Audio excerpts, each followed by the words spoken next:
Naranasan nyo na bang makarinig ng mga kaluskos sa bubong ninyo tuwing gabi? Yung mga tunog na pilit mong ipinagsasawalang bahala. Yung sinasabi mo sa sarili mo na, daga lang yan. O baka pusa lang ng kapitbahay na naglalambingan sa yero. Pero paano kung ang mga kaluskos na yon ay hindi pala galing sa ordinaryong hayop? Paano kung ang akala mong daga lang ay dahan-dahang bumaba at isang gabi kumatok sa bintana mo? Ang kwentong mapapakinggan natin ay isang karanasan na ipinadala sa atin ng isa nating taga-subaybay na tinatago ko na lang sa pangalang Pen. Ito ang kanyang kwento tungkol sa kaluskos na gumimbal sa kanilang pamilya. Bago magsimula ang lahat, masaya ang pamilya namin. Kakalipat lang namin noon sa isang lumang bahay sa probinsya. Hindi siya yung tipong maganda at modernong bahay. Luma na talaga. Gawa sa kahoy ang karamihan ng parte. At may kalumaan na rin ang itsura. Pero yun ang abot kaya ni Papa sa sahod niya bilang isang construction worker. Maluwag naman yung bahay at may malalaki ring bakuran. Kaya para sa aming magkakapatid, sapat na yon. Ang pinakaayaw ko lang siguro yung bubong na yero. Kapag umuulan, sobrang ingay. Kapag naman tirik ang araw, pakiramdam mo ay niluluto ka sa loob. Pero nasanay din kami kaagad. Sa unang linggo namin, payapa ang lahat. Masarap ang hangin sa probinsya. Tahimik ang paligid kapag gabi. At masarap matulog. Hanggang sa nagsimula na nga yung mga kaluskos. Gabi-gabi, tuwing papatak ang alas 10 o alas 11, maririnig na namin mga kaluskos sa bubong. Sa umpisa, parang may nagtatakbuhang maliliit na bagay. Daga lang yan, sabi ni Papa. Sa lumang bahay normal lang yan. Kaya binaliwala namin. Naging parte na siya ng gabi namin. Para na lang siyang tunog ng mga kuliglig sa labas. Minsan nga, nagbibiro pa si Mama na kailangan na namin mag-alaga ng pusa para mahuli yung mga daga sa bubong. Pero habang tumatagal, unti-unti nag-iiba yung tunog. Mula sa parang maliliit na paang nagtatakbuhan, naging parang may kinakaladkad. Isang gabi, habang gumagawa ko ng assignment sa kwarto ko, narinig ko yun ng malinaw. Hindi na siya simpleng kaluskos. Parang may mabigat na bagay. Tulad ng isang sakong basa na hinihila mula sa isang dulo ng bubong papunta sa kabila. Kinalabutan ako. Imposibleng daga yun. Sinabi ko kina Mama at Papa. Kinabukasan, ang sabi ni Papa, baka pusa lang na may huling daga o ahas. O baka naman daw yung tinatawag nilang musang. Marami daw kasing puno sa paligid. Kaya posibleng may mga ganong hayop na gumagala sa bubong namin. Medyo kumalma naman ako sa paliwanag niya. May punto naman si Papa. Pero hindi na nawala sa isip ko yung tunog. Gabi-gabi, mas pinakinggan ko na. May mga pagkakataon na parang may mga yabag. Hindi yabag ng tao, pero mas mabigat kaysa sa pusa o daga. Parang may dalawang paa lang na dahan-dahang lumalakad sa ibabaw ng kwarto ko. tapos biglang hihinto. Sa mga sandaling yon, parang biglang bumiga ang pakiramdam sa loob ng kwarto ko. Lumalamig. Kahit naka-off naman ang electric fan, pakiramdam ko kung ano man yung nasa bubong. Alam niyang nakikinig ako. Alam niyang nararamdaman ko siya. Isang gabi ng Biyernes, sobrang lakas talaga ng kaluskos. Hindi na siya naglalakad o yabag. Para na siyang kalampag. Para bang may nagwawalang hayop sa taas. Sobrang ingay na pati si Papa ay nagising at napamura. "Ano ba yan? Ingay na yan!" sigaw niya. Kumuha siya ng flashlight at walis tambo.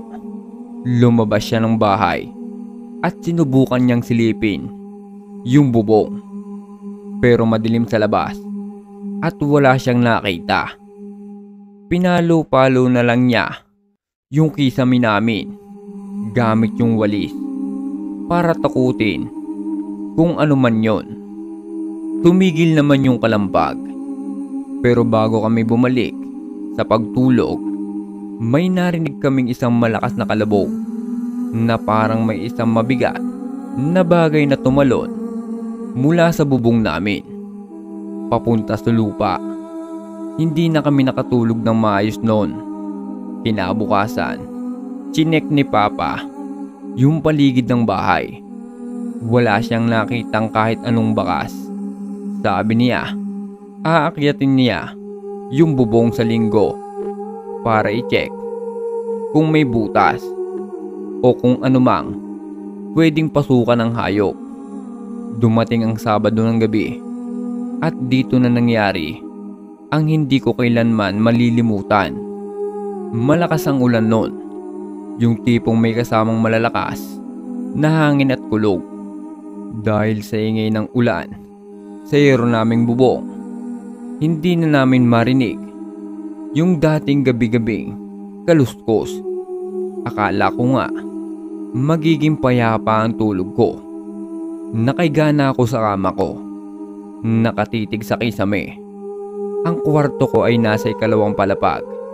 Yung bintana ko, yung sliding na may salamin, ay nakaharap sa madilim na parte ng bakuran namin, kung saan may mga puno ng saging.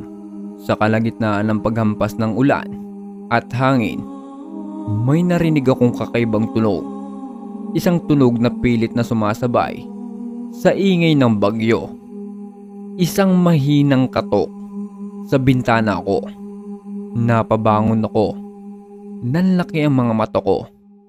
Sino namang kakatok sa bintana ko? Nasa second floor ako. Walang terrace o kahit anong pwedeng tayuan sa labas ng bintana ko. Baka sanga lang ng puno na hinahampas ng hangin. Sabi ko sa sarili ko. Pilit kong kinakalma ang sarili ko. Humiga ulit ako at nagtaklob ng kumot. Pero narinig ko na naman, mas malakas na ngayon. Mas malinaw. Hindi na siya tunog ng sanga. Tunog siya ng kuko o dulo ng daliri na sadyang itinututok sa salamin ng bintana ko. Bumilis ang tibok ng puso ko. Pakiramdam ko, nanuyo ang lalamunan ko. Tumingin ako sa bintana. Medyo nakaawang yung kurtina. Kaya nakikita ko yung salamin na binabasa ng ulan. Wala akong makitang iba kundi ang dilim sa labas. Nagtago ako sa ilalim ng kumot. Nanginginig na ako sa takot. Nagdasal ako na sana kung ano man yon, umalis na. Sana panaginip lang ang lahat. Pero hindi pa tapos. Sumunod sa pagkatok ang isang tunog ng nagpatindig sa lahat ng balahibo ko. Isang tunog ng pagkaskas. Parang mahabang kuko na dahang-dahang hinihila pababa sa salamin ng bintana ko. Ang tunog ay nakakilabot, nakakabingi. Sa sobrang takot, hindi ko na napigilan Kailangan kong malaman kung ano yon. Dahan-dahan kong inangat ang kumot at sumilip. Sakto, kubidlat ng malakas. Sa sandaling pagliwanag na iyon, kitang-kita ko isang kamay nakadikit sa salamin ng bintana ko. Ngunit hindi siya ordinaryong kamay. Maitim, payat na payat. Ang mga daliri ay abnormal. Ang haba at matutulis na kuko. Para siyang kamay ng isang tuyot na bangkay. Hindi ko na napigilan ang sarili ko. Sumigaw ako ng pagkalakas-lakas. Isang segundo lang, bumukas ang pinto ng kwarto ko at pumasok sina mama at papa. "Anak, anong nangyari?" tanong ni papa. Nanginginig habang nakaturo ako sa bintana. May kumakatok. May kamay sa bintana." Agad na kinuha ni papa ang flashlight at dahan-dahang lumapit sa bintana. Hinawi niya ng buo ang kurtina. Tumingin kaming lahat. Wala kaming nakita. Tanging ang malakas na buhos ng ulan at madilim na gabi lang sa labas. "Baka nananaginip ka lang, anak," sabi ni mama habang yakap-yakap ako. "Masama lang siguro ang panaginip mo dahil sa lakas ng ulan." Pero alam ko, ang nakita ko, hindi yun panaginip. Totoong totoo yun. Hindi na ako nakatulog sa kwarto ko nung gabing yun. Sa sahig ako natulog sa tabi ng kama nila. Kinabukasan, kahit umuulan pa rin, lumabas si papa para tignan ulit. Imposibleng may umakyat doon. Pero ang mas nakapagpatakot sa amin, noong tinignan niya yung salamin ng bintana ko sa labas, may nakita siya. Mga manipis at mahabang gasgas. Mga kalmot na hindi namin maipaliwanag kung saan nanggaling. Hindi na kami nagtagal sa bahay na yon. Hindi na inabot ng linggo para i-check ni papa ang bubong. Sa loob ng 1 linggo, naghanap na kami ng malilipatan. Hindi na namin inisip yung deposit. Ang mahalaga ay makalis kami. Sa mga huling gabi namin doon, hindi na namin marinig ang kaluskos. Pero ang pakiramdam na may nagmamasid sa amin mula sa itaas, mula sa dilim, ay hindi nawala. Hanggang ngayon, dala-dala ko pa rin ang ala-alang iyon. Ang imahe ng payat at mahabang kamay na iyon sa bintana. At ngayon, sa tuwing makakarinig ako ng kaluskos sa bubong, hindi ko na maalis sa isip ko na baka hindi lang yon basta daga. Dahil natutunan ko sa masakit at nakakatakot na paraan na kung minsan ang kaluskos sa bubong ay naghahanap lang ng paraan para makapasok. Nakakilabot, isang karanasan tiyak na mag-iiwan ng marka sa kahit sino. Isang paalala na ang mga tunog na ating binabaliwala ay maaaring babala pala ng isang bagay na mas madilim at hindi natin inaasahan. Ano sa tingin nyo ang nilalang na nagparamdam kay Pen at sa kanyang pamilya? Isang aswang, tikbalang, o baka isang elemento na nanggambala sa kanilang paglipat? Mag-iwan ng inyong mga teorya at komento sa comment section sa ibaba. Huwag kalimutan mag-subscribe dito sa Alingaw ng Lagim. Pindutin nyo na rin ang like button at ang notification bell para wala kayong mamiss na episode ng ating channel. Hanggang sa susunod na kwento ng katatakutan, ako si Mr. John, nag-iiwan sa inyo ng kadiliman.